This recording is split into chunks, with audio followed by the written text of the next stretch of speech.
Bismillahirrahmanirrahim. Assalamualaikum warahmatullahi wabarakatuh.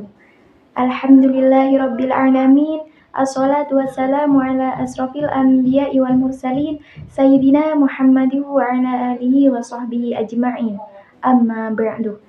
Yang saya hormati Bapak dosen pengampu mata kuliah Administrasi dan Supervisi Pendidikan, yakni Bapak Fikri Farihin MPDI, sekaligus teman-teman mahasiswa yang saya banggakan.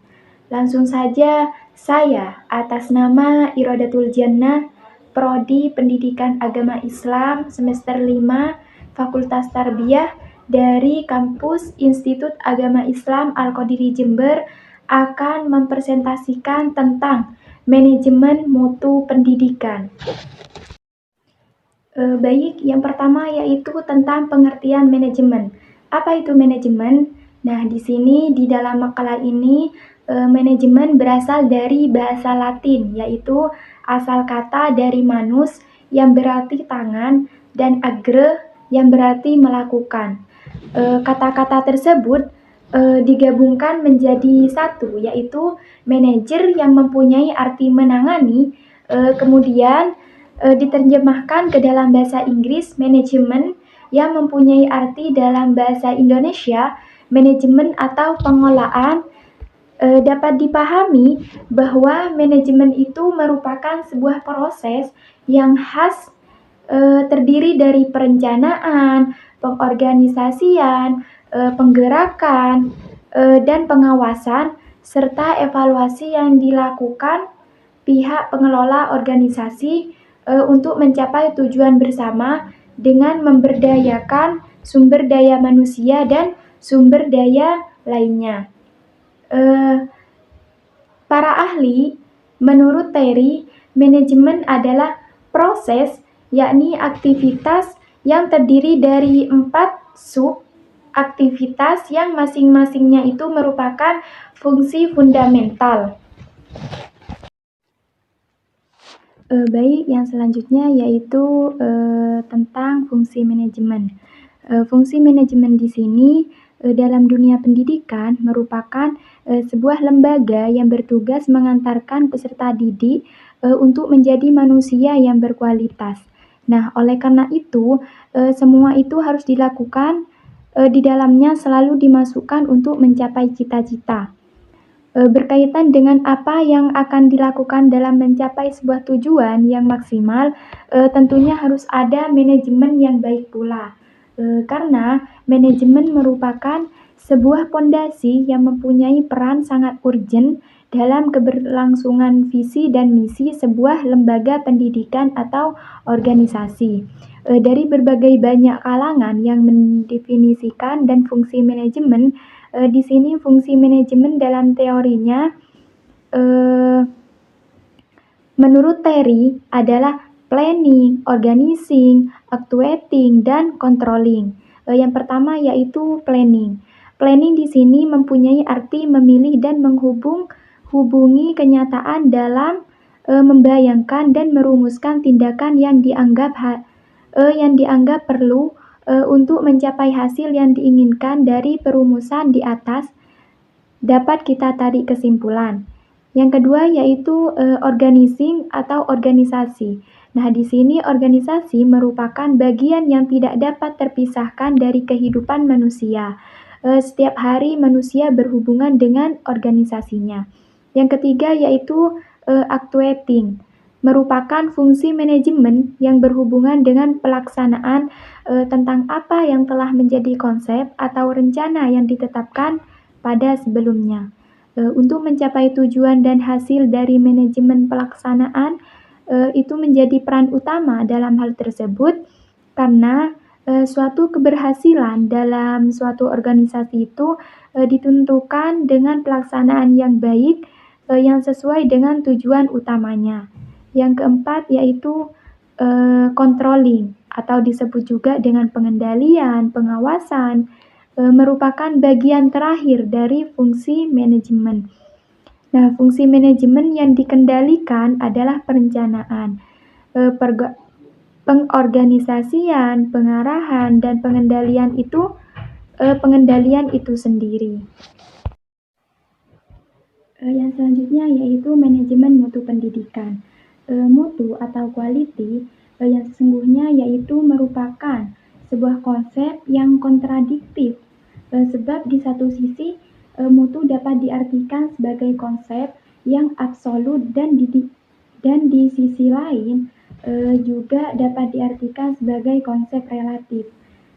Sebagai konsep yang absolut, mutu dipahami sebagai dasar penilaian untuk kebaikan, kecantikan, dan kebenaran yang memungkinkan standar tinggi yang tidak dapat diungguli.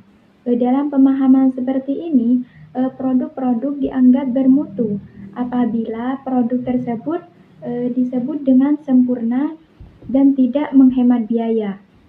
Jadi, manajemen mutu dalam konteks pendidikan dapat diartikan sebuah cara atau metode meningkatkan performansi secara terus-menerus pada hasil atau proses di sebuah lembaga pendidikan dengan mendayagunakan semua sumber daya manusia dan modal yang tersedia. Yang selanjutnya yaitu poin yang keempat tentang peningkatan mutu pendidikan. Mutu tidak terjadi begitu saja, ia harus direncanakan. Nah, mutu harus menjadi bagian yang penting dari strategi institusi dan didekati secara sistematis dengan menggunakan proses strategi. Nah, mutu yang dapat ditingkatkan dalam pendidikan adalah meliputi input, proses, dan output pendidikan. Nah, input pendidikan adalah segala sesuatu yang harus tersedia karena dibutuhkan untuk berlangsungnya proses. Sesuatu yang dimaksud itu adalah berupa sumber daya dan perangkat lunak serta harapan-harapan sebagai pemandu bagi berlangsungnya proses. Jadi proses pendidikan di sini adalah mengubah sesuatu menjadi sesuatu yang lain. Nah, sesuatu yang berpengaruh terhadap keberlangsungannya proses disebut input, sedang sesuatu hasil dari proses disebut output. Dalam pendidikan berskala mikro atau tingkat sekolah, proses yang dimaksud adalah proses pengambilan keputusan, proses pengelolaan lembaga, proses pengelolaan program, proses belajar mengajar, dan proses monitoring dan proses evaluasi. Nah, di samping itu, peningkatan mutu pendidikan, relevansi dan daya saing juga meningkatkan taraf hidup masyarakat dalam arti luas. Peningkatan mutu pendidikan misalnya dapat dilihat dari terjadinya peningkatan penghayatan dana, pengalaman, nilai-nilai, kemampuan yang meliputi. Yang pertama yaitu peningkatan ketakwaan, keimanan. Yang kedua, berkembangnya wawasan kebangsaan. Yang ketiga, terbentuknya kepribadian nasional yang tangguh. Yang keempat, prestasi akademik maupun non-akademik. Nah, yang selanjutnya yaitu poin yang kelima tentang kebijakan peningkatan mutu pada pendidikan. Kebijakan peningkatan mutu pendidikan sebagaimana dimaksudkan dalam Renstra Pendidikan Nasional yang diarahkan pada pencapaian mutu pendidikan yang semakin meningkat dan mengacu pada Standar Nasional Pendidikan atau yang disebut juga dengan SNP. Standar pendidikan nasional telah ditetapkan oleh pemerintah melalui Peraturan Pemerintahan Nomor 19 pada tahun 2005 tentang Standar Nasional Pendidikan yang diundangkan pada tanggal 16 Mei tahun 2005. Lembaran Negara pada tahun 2005 nomor 14 Standar Pendidikan adalah kriteria minimal tentang sistem pendidikan di seluruh wilayah hukum negara Kesatuan Republik Indonesia. Untuk itu, di dalam pengembangan mutu yang terstandarisasi secara nasional adalah sebagai berikut.